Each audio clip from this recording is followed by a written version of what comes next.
Welcome to the Mission First People Always podcast. We're glad you're here. And now our host, Dr. Mike Patterson. Hey everyone, Dr. Mike here. As promised, this is part 2 of my conversation with author Dr. David Burkus. His most recent book, Leading from Anywhere, The Essential Guide to Managing Remote Teams, is the focus of our conversation. But we talked about leadership tips that apply whether you're in the office or out of the office. So enjoy part 2, listen in its entirety, and you'll be glad you did. Welcome to the Mission First People Always podcast, where we talk about better business results, stronger teams, more successful careers, and happier lives. Along the way, we hope to bust some biases, build some bridges, and have some fun. We're glad you're here. And now, our host, Dr. Mike Patterson. Yeah, I'm with you in that category of lame and dorky, but if the research says it works, we gotta give some credence to that. Yeah, and I should say here, like, you can choose ones that aren't lame, right? Like, you don't go to Amazon and look up a book of team building activities that was written in 1990, right? But there are certain things you can do. Like, my favorite thing to do, I play a game with certain people in the team called 3 Snaps, which is literally just I'll put someone in the hot seat and I'll say, Mike, okay, grab your camera roll, show me 3 photos from the last year that are meaningful to you. And just tell me the story in 30 seconds of each photo. So you might show a picture of your vacation, a picture of some cool thing you did, that like the photo of the sign when you entered the 48th state that you have visited on your quest to visit all 50, something like that. Like, those little things are opportunities for self-disclosure that can build those uncommon commonalities. That's a great one. David, you mentioned something in the book that may be a bit controversial.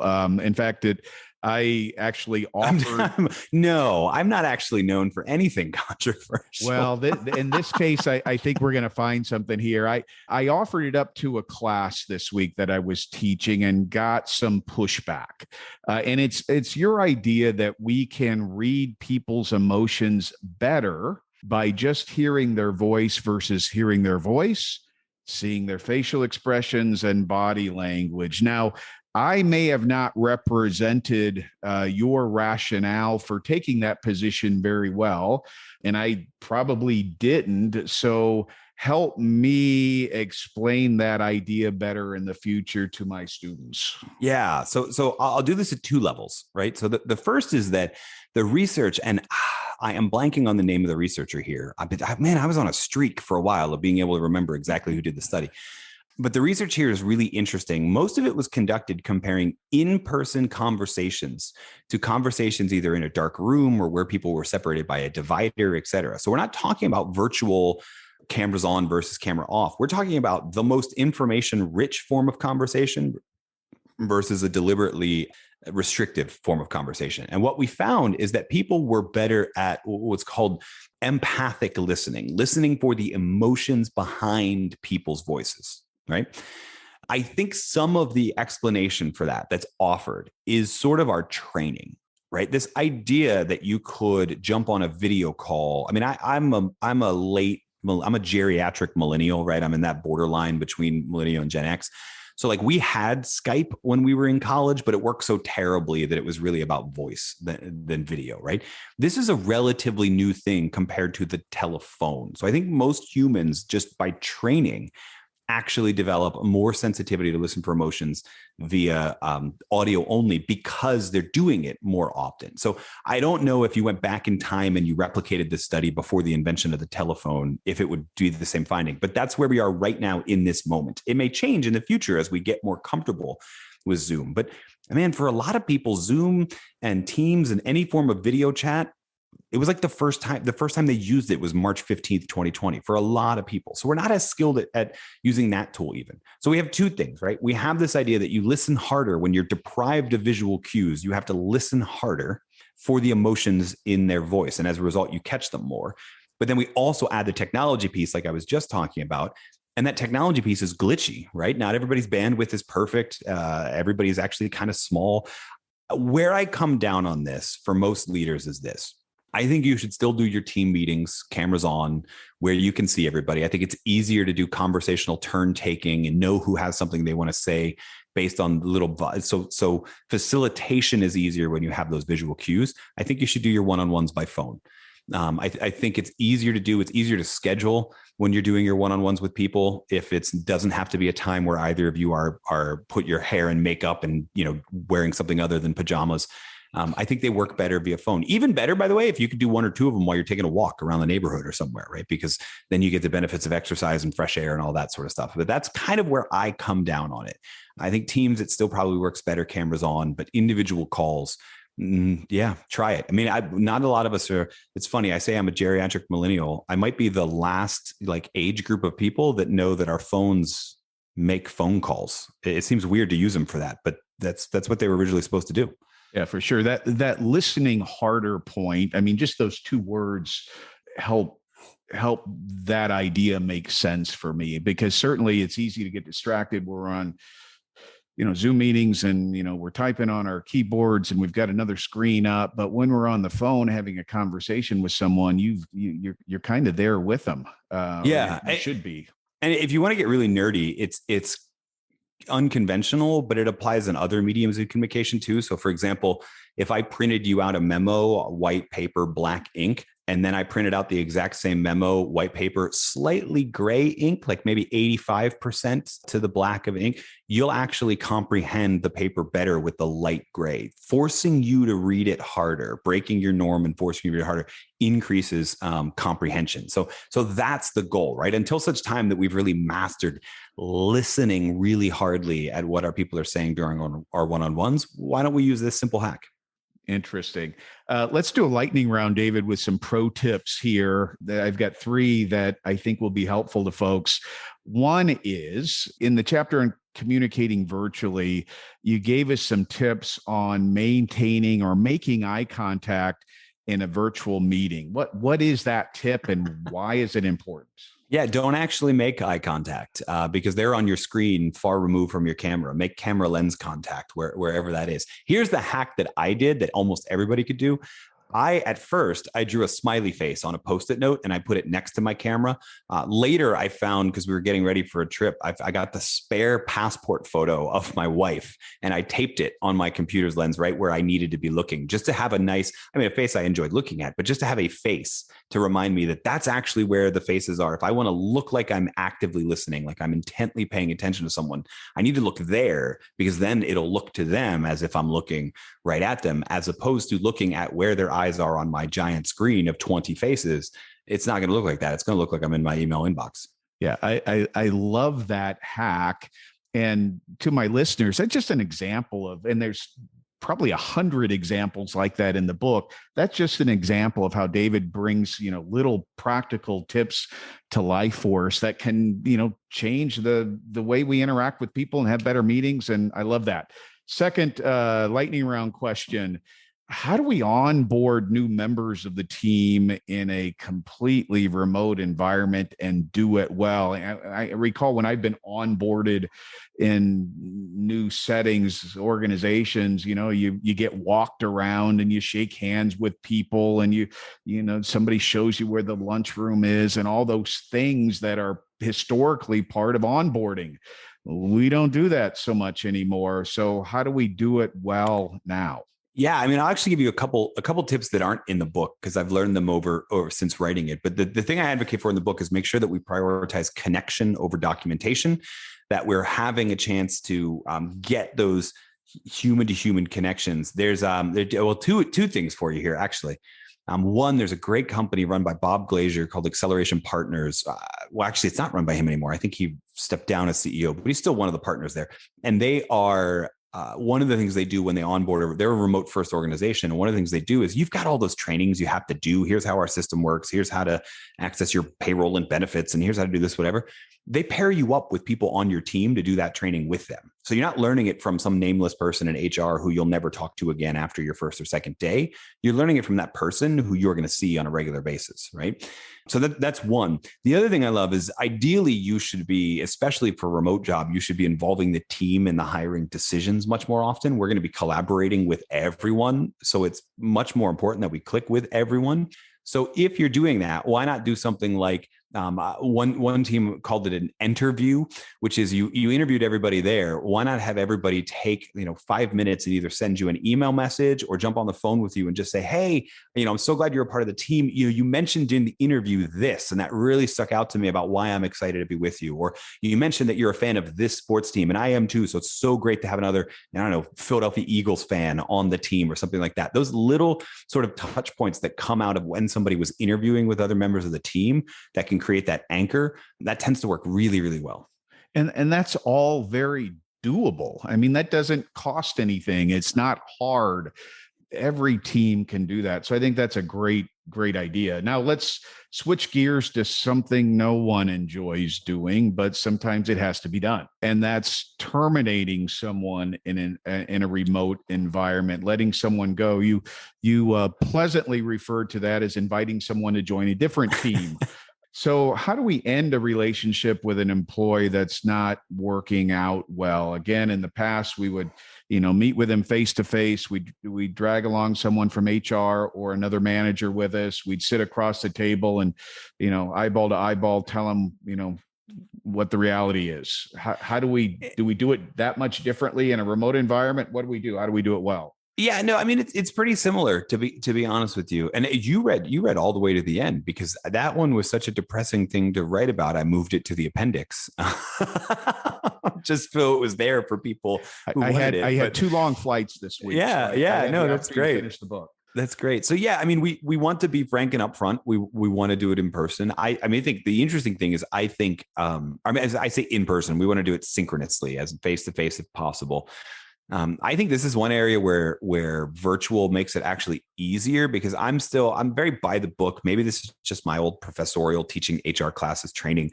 I do think it's important to have a third party there, even better if that third party represents your HR people ops function, not only for documentation reasons or because this is an emotional conversation that you will probably forget something and they can keep it on track. But just in case it's not a civil conversation, they can be the one there to back you up that you were in fact civil. The big thing that really changes is you need to get very, very clear on things like what the offboarding process looks like, if we want to use it as a euphemism. What's going to happen to technology accounts, what needs to happen to any company resources, property, et cetera. Because this isn't like, I can't hand you a cardboard box and pair you with a security guard and make sure of all that stuff. I have to rely on you to do that. You and I were both in pharma, and there's this apocryphal story of terminating a sales rep employee and saying, hey, meet me maybe on Friday, bring your keys and your company property, which is supposed to cover everything. And instead the employee flies to drives all the way to a different airport, leaves it in the parking lot there, flies home, meets him, brings the keys that were asked for and the laptop of the company cars in Chicago in economy parking, right? Because you weren't clear on what's asking. Now, most employees won't do that, but it emphasizes you got to get really clear on that. When are email accounts getting shut off, et cetera, et cetera. And then you have to tell the team. And what's interesting is most virtual teams use some kind of messaging, Slack or inside of channels, inside of Teams or something like that. I think word actually spreads faster in a virtual environment, and rumors love a vacuum. So you're going to need to tell the team. You may even want a third-party person there as you tell the team as well to make sure the conversation stays focused and those sort of things. So, not a lot changes about the basic nuts and bolts. There's an opportunity that's created because of virtual, because you can bring in, maybe if you're in person, you may not have someone from HR. I'm thinking about The Office, where there's literally just Toby and nobody likes him. You could bring in a different person in a virtual environment, but you also need to be much more clear about what needs to happen as you're ending the relationship as well, because you have to still trust this person you just let go to get your company property back and to not go totally insubordinate and that sort of thing. Yeah, excellent advice. And you just made me think about the idea of maybe having an entire episode devoted to bad firing people stories. I just a brief one for me is we let someone go, and her boyfriend came into the office where we were and wanted to argue in this former employee's behalf, and it got really unpleasant, and we had to ask him to leave. And wow, that was That was something I hadn't thought about in about 20 years, but you brought that to my mind today. So thanks, David. No problem. We should also talk about, so we talk about firing, and I can't believe I didn't think of this. There's also the layoff scenario. And the only suggestion I have for you there is don't be like the dude that just laid off like 600 people via Zoom. Like these, even though you have the technology to do that, these are still one-on-one conversations, right? Just because they're not going to be a part of your team. Like one of the lines I use in a different book is that the way to be known as a great place to work is to be a great place to have worked as well. In other words, as you treat departing employees, so they're going to talk about their experience working for your company. So pay attention to that, especially if you're in an industry like we were for a time that goes through waves of hiring and waves of layoffs so often. People might be back. Boomerang employees are more common now than they've ever been. So you want to make sure, even when it's a financial decision and you would rather keep that person, but you can't, you're acting as humanely as possible. Yeah. A good rule of thumb is be nice to everyone, or be professional with everyone. I hope this isn't a curveball question, David, but it's timely. I saw on social media this week that Elon Musk sent an email to everyone at Tesla telling them to get back to the office on a daily basis, that no one was allowed to work remotely anymore. And he was going to make sure that they were legitimately in a real office, not a rented WeWork space that, Tesla's name was somehow on the form that got us in. It was come to a real Tesla facility. And I don't know if you saw the memo or not, but what advice would you give Mr. Musk? After all, I'm sure he listens to the podcast on a weekly basis. He's a regular, I'm sure. So give Mr. Musk some advice, please. Yeah. So I did read the email. I'll be honest with you. The call to bring everyone back is not the thing that worried me most about that email. What worried me most about that email is that he said for a minimum of 40 hours a week. Yeah, I saw that too. Right. And then there's a line in there about like, you shouldn't be underworking our factory workers. Like, okay, first of all, we could get into a whole thing about factories and what the right number of hours are. But if they're working over 40, anyway, I think, if I'm being totally honest, I think the future of work will look a whole lot like the past of work, right? I think the percentage of fully remote employees in the United States post-pandemic will have doubled from pre-pandemic, but that means it'll have gone from 4% to 8%, maybe 10%. Most people are headed back to an office. So I have no problem with that. I have a problem with the idea that we want everyone back in the office, what we might have called full-time before, because that is a matter of signaling that you don't trust your people, that your only way of holding them accountable is their presence. I'm not a big fan of that, and I don't think it's a good way to attract talent. We'll see what happens. Maybe they have a company culture of people that just really love to brag about how often they're there. And, I hope none of those people have family or loved ones outside of Tesla, because, it could work if you don't have anything else going on in your life. Most organizations are going to find that as they try and pull their people back, their people do want to come back, but not 5 days a week, not 8 hours a day. The future of work is that work from anywhere environment. That's why we call the book Leading from Anywhere. And that was the weirdest thing about the email to me. I don't fault anybody for saying we can't figure out how to have really creative design sessions via Zoom. I get it. I totally do. But the idea that you need people to come to the office just to delete emails from their inbox, that doesn't make any sense to me. And it doesn't make sense to your top talent either. David, we always said on the Mission First People Always podcast, try to land on something that's actionable, that the person listening who's out in the trenches trying to get things done each day could begin doing right away to become a better leader. So what's your begin doing this tomorrow piece of advice for our listeners? Yeah, and this works if you're running remote or not, I'll be honest with you. One of my favorite pieces of advice to give people is to create a new folder in your email inbox. I know you probably have way too many of them, but maybe put a hashtag or an asterisk in front of this one so that it floats to the top. Call it wins, call it winning, call it purpose, call it whatever you want, right? But anytime you hear a story about how your work serves other people or how the work your team is doing is advancing that fight that we talked about earlier, don't delete it, drag it into that folder. Every thank you get, every newspaper article about your organization that talks about the difference that it's making, drag it into that folder so that anytime you've got your whole team together, you have an example at the ready for why the work that we're doing matters.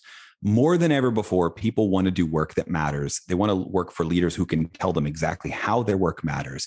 And the number one reason leaders aren't able to do that is in the moment, they just can't think of anything. So I got that one solved for you. Just capture it as you see it, and you'll always be able to think of something because you're not thinking. You just go to the folder.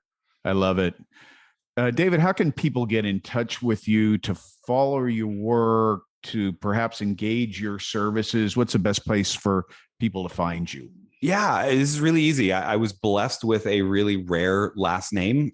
So if you type David Burkus into Google, you'll find the website there. You'll find all the socials. I'm on all of them except TikTok. I'm not a very good dancer. And you'll find the website there. You may, if you spell the name wrong, you might find the interior designer Nate Burkus. But honestly, his stuff's pretty good. We used a lot of his ideas in our house even now. So, that's a win anyway. And I will say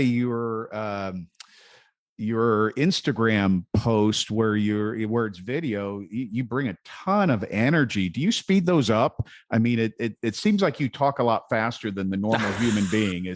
Is that sped up, or is that just? Oh, thank you. I don't speed up what I'm talking. I do cut out pauses and do what's called a jump cut, where as you're ending one point, the next point is beginning. I find it works better with. It skews younger. I'll be honest. Places like Instagram skew younger, so it tends to be what works better for them. If that's not your speed, the YouTube videos are a little bit longer, a little bit more drawn out, where we don't make as many of those cuts. Well, thank you for being a great guest today, David. You're welcome back anytime. The book is Leading from Anywhere, The Essential Guide to Managing Remote Teams. Get it, read it, do it. It's good stuff. To my listeners, thank you for being there. If you have a minute, please review this and other episodes that you found valuable. And don't forget to follow and subscribe and tell a friend. We're trying to create a movement of mission first, people always leaders who will become a force for good in their organizations and communities. So until next time, take care of your people. Thanks for listening. We hope you enjoyed today's episode. If you want to create a stronger, more people-centric and empowered culture for your organization, visit drmikepatterson.com.